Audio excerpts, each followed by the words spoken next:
Bienvenidos nuevamente a una porción semanal de la semana.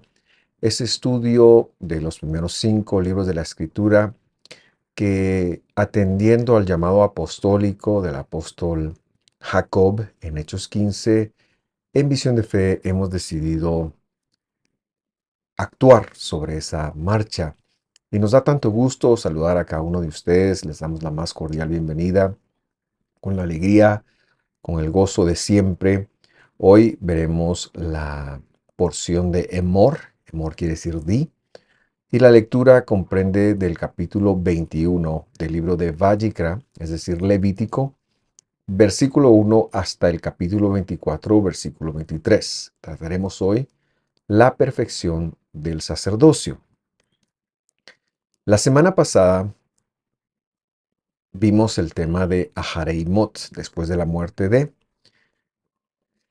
que es en el orden en el que vamos, pero como siempre ha sido mi costumbre este año, siempre empezar, valga la redundancia, desde el punto en donde introdujimos algunos conceptos del año pasado. El año pasado, en las porciones del 2021 y 22, quisimos hacerlo de una forma en la que fuera introductorio y ya entrar a profundizar un poquito este año 2000 en las porciones 2023, 2022, 2023. Con esto en mente, entonces vamos a recordar que el año pasado veíamos el concepto bíblico Nefesh, su contraparte neotestamentaria Sige, que más que un ente separado del cuerpo, es porque esa es la palabra que se transmite o se traduce como alma y se tiene la idea de que es algo separado de la vida biológica, más que ello se refiere precisamente a esto, a la vida biológica de una persona. Y hablamos de que esta filosofía de la caverna, del alma y algunas otras creencias que se tienen como entes separados, que las emociones son separadas, que la conciencia es separada al cuerpo, decimos que fueron inmiscuyéndose en la lectura bíblica quizás unos 5 siglos antes del año cero. Pero lo que en la Biblia se traduce como alma, venga esta de la palabra nefesh hebrea o de la palabra griega psige, se refiere a la vida biológica. Hoy continuamos la lectura de todo el capítulo y, como ya he mencionado, tiene que ver con la santidad de los ministros. Vamos entonces a iniciar desde el capítulo 21, versículo 1. Acompáñeme, por favor. Entonces el Señor dijo a Moisés: habla a los sacerdotes, a los hijos de Aarón, y diles: ninguno se contamine con persona muerta. Nefesh es la palabra que hemos hablado entre su pueblo. Verso 2: salvo sus parientes más cercanos, su madre, su padre, su hijo, su hija, su hermano. Verso 3: o por su hermana virgen que está cerca de él, por no haber tenido esposo, marido. Por ella puede inhabilitarse. No se contaminará como pariente por matrimonio entre su pueblo, pues él se profanaría. Todavía no vamos a leer lo que se refiere con respecto al ministro principal o sumo sacerdote. A él todavía se le pide una vida más delicada, pero aquí está hablando de los sacerdotes. Cada descendiente de Aarón que estuviera en el templo, o estuviera en la tienda de reunión, era requerido guardar este tipo de instrucción de parte de Dios. ¿Y a qué se refiere precisamente esto? Hemos traducido la palabra tamé en lugar de impureza o de impurificarse, que sería el verbo del versículo 3, la hemos traducido por inhabilitación. En verbo esto es no será inhabilitado, no se inhabilitará esta persona. La idea se mantiene igual cuando hablamos de contaminar. Ahora bien, la palabra tamé, que es la que traducen como inmundo o impuro, normalmente designa a una persona en estado de inhabilitación con respecto a Dios, es decir, con respecto a la santidad de Dios. Alguien que está en un estado tamé, lo opuesto al estado taor, es alguien que está inhabilitado para ingresar o acceder a los espacios donde la santidad de Dios estaba. Esto normalmente con respecto de la tienda, con respecto del Mishkan, con respecto del tabernáculo en el desierto. Y por supuesto acá se está dirigiendo específicamente a los sacerdotes cuya obra, cuyo trabajo precisamente era estar ahí. La muerte, como se lo conoce en la escritura, es un Ab Tumá. ¿Qué quiere decir esto? Literalmente es un padre de la inhabilitación, o como traducen, podríamos también decir padre de la impureza. Pero hemos de entenderlo como la inhabilitación originante. No siempre la palabra ab se refiere al padre, sino también más incluso que a padre, se refiere a origen.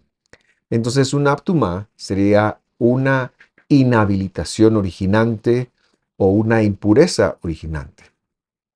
Por razones que a Dios competen, el contacto con una persona muerta inhabilita con respecto de la santidad de Dios a las personas. No es que las vuelve sucias, no es que las vuelve moralmente malas, es que simple y sencillamente este contacto les inhabilita de la relación, del contacto para con Dios. Y en este momento específico en el que el Mesías no ha venido, pues esto era muy importante que ellos fueran muy cuidadosos y muy delicados con ello.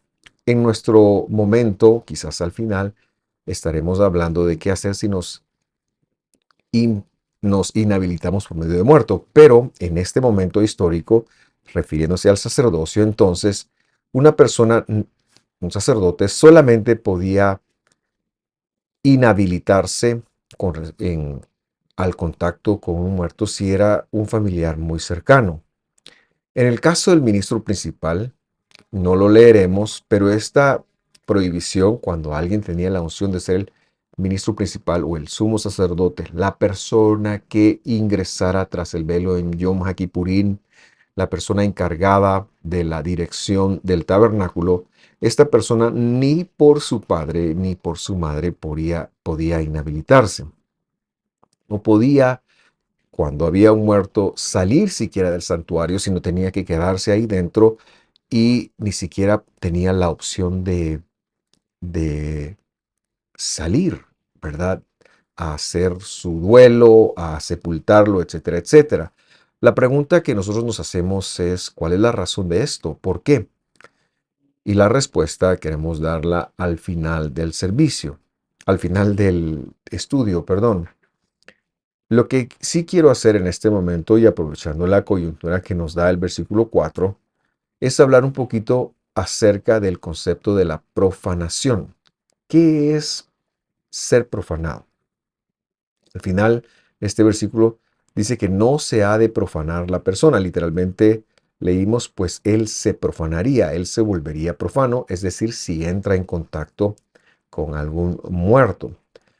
La palabra, el verbo profanar en hebreo es la palabra halal, es el verbo halal que nada tiene que ver con la comida islámica, sino que en hebreo significa perforar algo, significa hacerle espacios, hacer, en Guatemala decimos hoyos, pero creo que la palabra correcta es agujeros, hacerle un agujero a algo, por ejemplo, un vaso, y le hacemos un agujero, ya no puede llevar a cabo su función porque está profano, es decir, dejó de servir. Por lo tanto, perdería su utilidad el convertir algo profano. Y hablando de la santidad de Dios, cuando algo se profanaba, ya no servía, ya no era apto para ingresar y para proceder con las responsabilidades que Dios les había encomendado. Una forma de entender esto y también tocarlo en el Testamento, en el Nuevo Testamento, nos ayuda a entenderlo cuando hablamos de los animales. Por ejemplo, una oveja, era un animal tahor. ¿Qué quiere decir esto? Que era apto para comer y era apto o inhabilitado para ser ofrecido en sacrificio. Pero si esta oveja perdía algún miembro de su cuerpo, por ejemplo, un ojo o una pata, o sufría algún accidente, dejaba de ser tahor, es decir, ya no era apta para ser ofrecida como acercamiento, como ofrenda, sino que se convertía en algo común. Sí se le podía comer, por supuesto, seguía siendo comestible, pero ya no era apta para la santidad de Dios. Y esto común, el volver algo, el convertir algo común, es precisamente lo que la Escritura nos está tratando de decir que no debemos de hacer, que los sacerdotes no deben de hacer. Los ministros de Dios del sistema aarónico, pero también los ministros de Dios del sistema según Melquisedec, o sea, los creyentes salvos por Jesús, no pueden ser comunes, no deben ser comunes, porque las cosas son santas. La idea es de que estos ministros no fueran nunca comunes porque ellos iban a manejar las cosas santas, que no hubiera brechas en ellos, que no hubiera una división en sí misma. En el Evangelio encontramos un versículo muy interesante que nos ayuda a ampliar la explicación que estamos compartiendo. Juan capítulo 17, versículo 11 dice de la siguiente manera: ya no estoy en el mundo, está hablando Jesús, pero ellos sí están en el mundo y yo voy a ti. Es decir, Él regresa al lugar donde Él siempre ha estado y luego dice Padre Santo, es decir, Abba Kadosh, se refiere a los justos y distinguidos mandamientos que Él ha dejado en el cielo y que tiene que ver con lo que Él habló, a lo que Él está supeditado, a lo que Él está subordinado. Se refiere a eso, dice, guárdalos en tu nombre, que por supuesto es el nombre de Dios, el nombre que me has dado, para que sean uno, así como nosotros. Y lo que vemos es que entre Dios y Jesús no hay brechas. ¿Y por qué no hay brechas? Porque no son dos. No hay personas ahí. Él es uno. Él es un ejad. No existe ni siquiera esta idea poquito jalada de la unidad compuesta que se basan en el capítulo 1 de Génesis, 2 de Génesis, perdón, en donde está escrito: dejará el hombre a su padre y a su madre y se unirá a su mujer y los dos serán una sola carne. La Biblia no dice eso. La Biblia dice: y los dos serán para una sola carne. No es que hay una fusión, porque una pareja sigue siendo dos, cuando se casan siguen siendo dos mentes, siguen siendo dos cosmovisiones, siguen siendo dos emociones distintas, no se fusionan en una, a menos que alguien lograra anularse completamente a sí mismo. Lo que la escritura está hablando allí es la necesidad de respetar, de ser exclusivo para la pareja. Ahí dice, serán para una sola carne. No serán una sola carne, literalmente dice, serán para una sola carne. Es un concepto de fidelidad dentro de la relación íntima de la pareja. Ahora bien, no hay entonces dos personas acá. Lo que él está pidiendo es que en función de guardar la santidad de él, que tampoco haya brechas entre los discípulos de él. Y la brecha a la que se refiere es la brecha del odio, la brecha de la división, la brecha de las emociones no manejadas correctamente. Nosotros hoy en día, como creyentes del siglo XXI, no podemos causar brechas a la santidad de Dios tampoco. Nosotros somos la oración de Jesús, respondiéndola, es: somos uno con Jesús. Debemos de ser uno con Jesús. No podemos comprometernos con el mundo. No podemos seguir siendo el mundo. Debemos de entender que la vida ahora se debe de dirigir a partir de lo que Dios ha hablado, a partir de lo que está escrito, aunque lo común, aunque lo normal, pero todo esto es profano, en nuestro mundo sea otra cosa. Regresemos a nuestra lectura. Y ahora sí, hemos explicado entonces la inhabilitación y lo que es ser profano, la profanación. Continuamos con el versículo 4. Dice, no se contaminará como pariente por matrimonio entre su pueblo, pues él se profanaría nuevamente. ¿Verdad? Nuevamente lo estoy diciendo yo. No se harán tonsura en la cabeza, ni se rasurarán los bordes de la barba, ni serán sajaduras en su carne. Se participa de esto entonces en función de lo anterior, es decir, en función de no convertirse en personas inhabilitadas. Todos estos actos que han rodeado y que se han mencionado acá son actos hechos por terceras personas, ¿verdad? Yo no controlo que alguien de mi círculo, si yo hubiera sido sacerdote en este momento histórico, yo no controlaría el que alguien se muriera. Lo que sí logro controlar es que no me debo de inhabilitar por culpa de ellos, pero son acciones hechas por terceros. Hoy en día el creyente tiene que saber esto para mantener la santidad. Más adelante la escritura lo adelantará, lo aclarará, perdón. Pero ahora está aclarando el porqué de esto y es a donde queremos llegar. Versículo 6.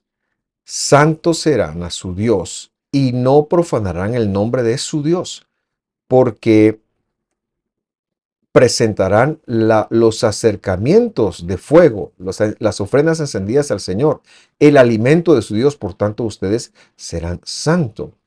¿Y cómo podemos interpretar esto? Dios está diciendo aquí cómo mantener la función sacerdotal. Es una distinción que Él nos da. Y esto nos lo tenemos que tomar muy en serio. Él nos ha apartado y nos ha delineado una escritura para el creyente, el sacerdote del siglo XXI, qué es lo que Él espera que nosotros hagamos. Y todo esto tiene que ver con la habilidad nuestra, es decir, dada por Dios, pero que la responsabilidad recae en nosotros a la hora de relacionarnos con Él. La santidad no es algo que hacemos nosotros por dejar o por hacer o por vestir o no. La santidad es una distinción otorgada por Dios. Y aquí nos está diciendo para el sacerdote que tenemos que aprender a conectar que somos distinguidos. ¿Qué pasa hoy en día si un creyente entra en contacto? Un creyente que hoy decimos, esto es para nosotros, porque hoy el sacerdocio que impera es el de Melquisedec, es el de Jesús según el orden de Melquisedec. Eso quiere decir según el orden de lo inmortal. Y nosotros que hemos sido llamados a este sacerdocio, si sucede, pues tenemos que tener un momento de confesión y búsqueda del Señor Jesús y de arrepentirnos, porque hemos de conectar que nos hemos inhabilitado y parte del duelo es precisamente esto.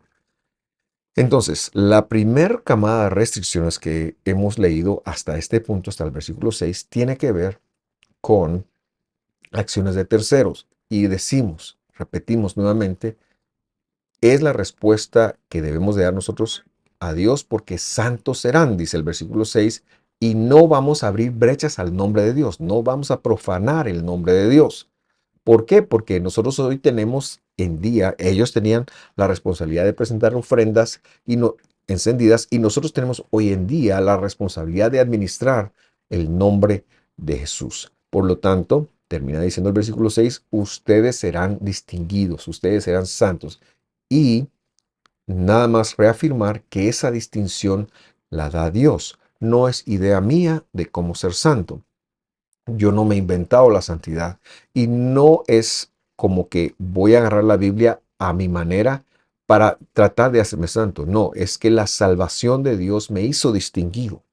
La redención por medio del nombre de Jesús me hace distinguido y ahora simple y sencillamente toca ir a la escritura y empezar a aprender cómo es que se vive la vida distinguida, porque eso es algo que ya está escrito y que Dios imputa en nosotros la habilidad para poderlo hacer.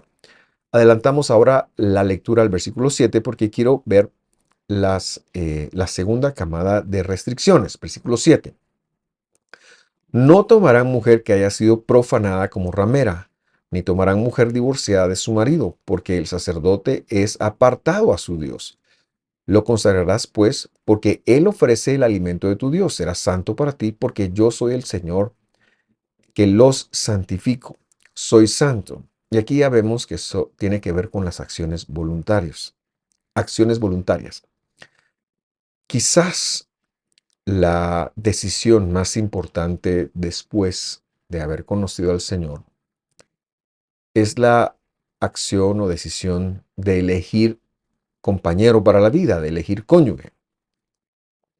Lo que Dios está diciendo es que esta debe estar supeditada a que esas personas sean uno con Dios, a que sean distinguidos con Dios.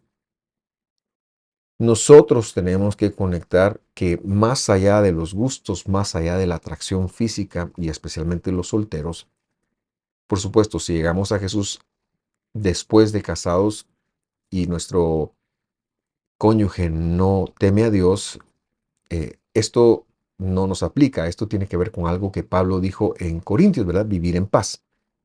Sin embargo, en lo que tiene que ver con los solteros, hemos de restringir incluso esa decisión tan importante a la voluntad de Dios, a buscar una persona de acuerdo a lo que Dios ha establecido, a no unirnos en un yugo desigual. Y tenemos que tener una dependencia de la Escritura y un acercamiento a la palabra de Dios para que esto lo podamos cumplir.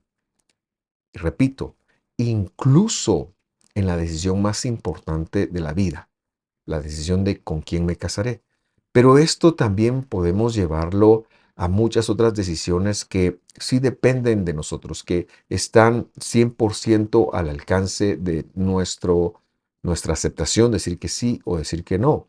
Saber que si algo viene, pero no está permitido por la Escritura, no viene de Dios. Y hemos de restringir incluso al deseo de hacerlo porque tenemos el poder de Dios y Dios nos ha llamado a ser santos. En este punto, me parece que es en el versículo 9, ya la Escritura narra las restricciones de santidad para el ministro supremo, para el sumo sacerdote. Pero lo que vamos a hacer nosotros ahora mismo, porque eso usted lo puede leer en casa, es adelantar la lectura hasta el versículo 17. Aquí encontraremos la tercera camada llamado de restricciones, teniendo en mente que ya hablamos de las voluntarias. Ahora, nosotros los creyentes no escogemos entonces cónyuge por gusto, pasión, sino por la guía del Espíritu Santo, que es el poder de Dios obrando en nosotros. Por lo tanto, hagámoslo bien. Vamos entonces al tercer segmento y lo vamos a leer.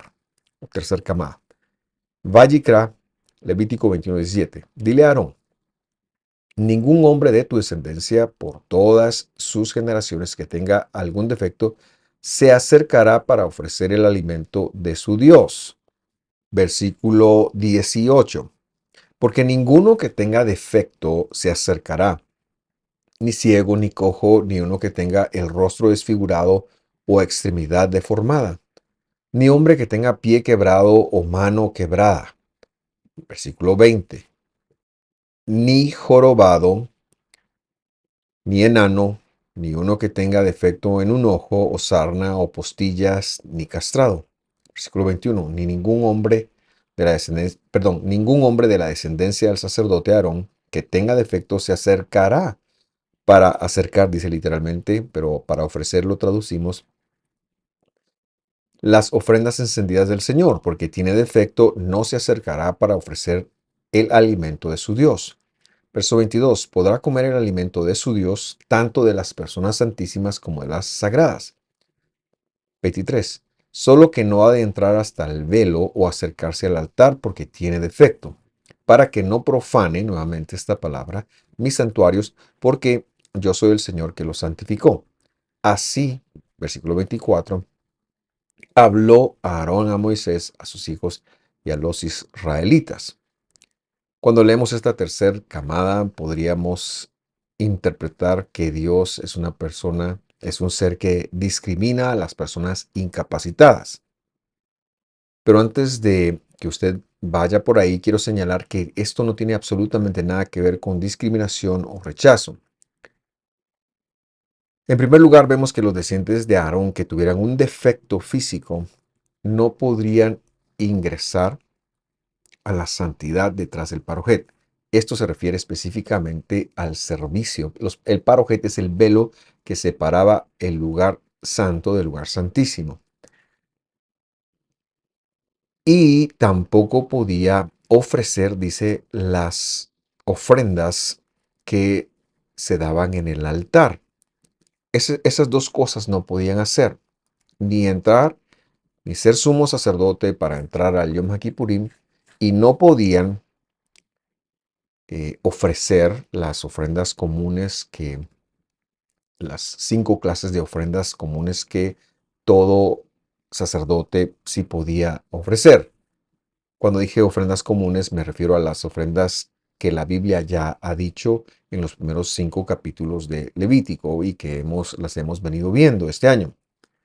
Pero lo que sí podía hacer es que sí podía comer del alimento de Dios, es decir, no era sacado, no era discriminado, no era rechazado, simple y sencillamente que ni ofrecer eh, los sacrificios, ni el sacrificio de Yom HaKippurim podía hacer. Pero esto eh, nos ayuda para ahondar en por qué es esto, nos ayuda a responder a la pregunta que tenemos: ¿por qué Dios no permitía, por ejemplo, la inhabilitación de un muerto, o por qué lo del yugo desigual? Y es que queremos leer el versículo 23 que nos da la respuesta. Dice ahí: solo que no adentrar hasta el velo o acercarse al altar, pues hay defecto en él, y así no profanará mis habitaciones, porque yo soy el Señor que los santifico. Querida persona, querido amigo, hermano que me sintoniza, Dios no discrimina, sino que Él escogió un lugar para venir a vivir entre los israelitas. En ese momento histórico no descendió la persona de Dios, no descendió Dios mismo, pero sí envió sus rostros. Los rostros de Dios es lo que normalmente traducen como la presencia de Dios, pero que se refiere a objetos visibles, objetos que se podían palpar, tangibles. Uno de esos rostros de Dios era el arca del pacto, la menorá, la mesa de los panes de la preposición, el caporet o la tapadera del arca. Todos estos eran rostros de Dios y eran una forma de que Dios estaba viniendo para vivir en medio de su pueblo, porque era lo que se podía, porque la humanidad, porque el mundo entero no podría tolerar su santidad. Dios no vino hasta que en el año 4, antes del año 0, Él tomó la forma de semilla, y esa semilla fue depositada en el vientre de Miriam, María se le conoce, y nació aquí en la tierra y creció, y luego murió en un madero justamente por el año 27. Digo esto porque hay un desfase en el calendario gregoriano por un error de la persona que lo hizo, y esto es un poquito más exacto lo que le estoy diciendo. Dios no vino sino hasta ese tiempo, pero antes de ello sí que vivía en medio de su pueblo por medio de estos rostros. Lo que quiere decir es que todo lo que tenía que ver todo lo concerniente a sacerdocio eran tipos de Jesús, que un día Él iba a venir. Eran enseñanzas, era una pedagogía para que cuando Él viniera, los humanos tuviéramos testimonio de que Dios mismo había estado entre nosotros, Dios mismo había venido entre nosotros. Por lo tanto, no podía tener ningún tipo de impureza, no podía tener ningún tipo de inhabilitación, no podía ser profano estando el que lo representaba, el sacerdote lo representaba, es un tipo de Jesús, no podía mezclarse con cualquier mujer, sino que tenía que ser como Dios lo había dicho.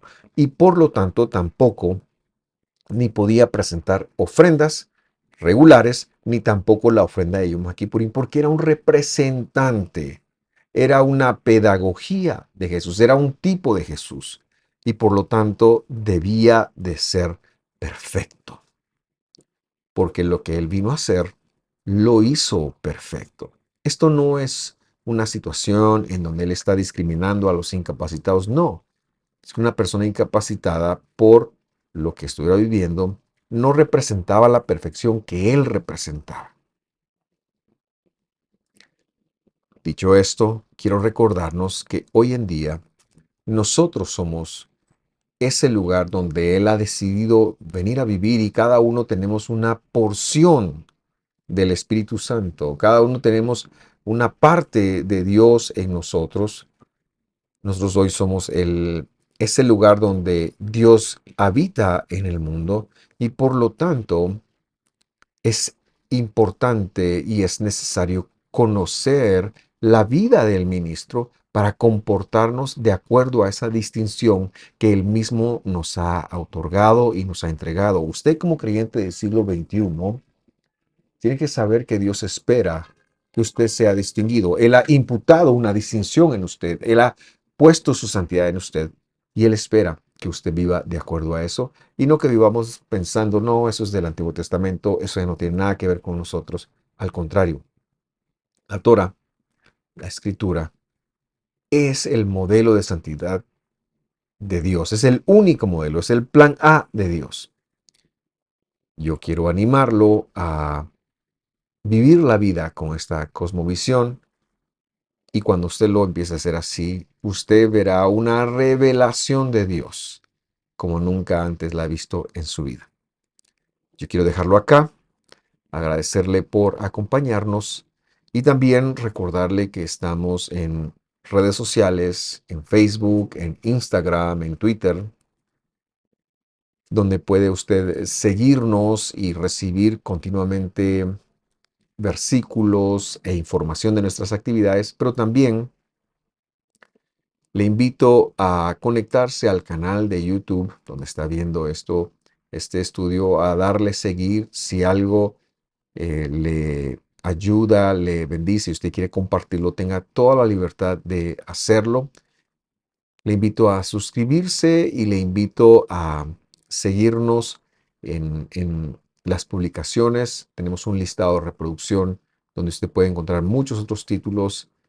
Que Dios lo guarde, que Dios lo bendiga, que esté muy bien. Envío un fuerte abrazo y me despido recordándole que la próxima semana leeremos la porción de Be'ar, en la montaña quiere decir esto, que se encuentra en Vayikra, o es decir, Levítico 25:1 al 26:2. Que esté muy bien, le envío un fuerte abrazo. Hasta pronto.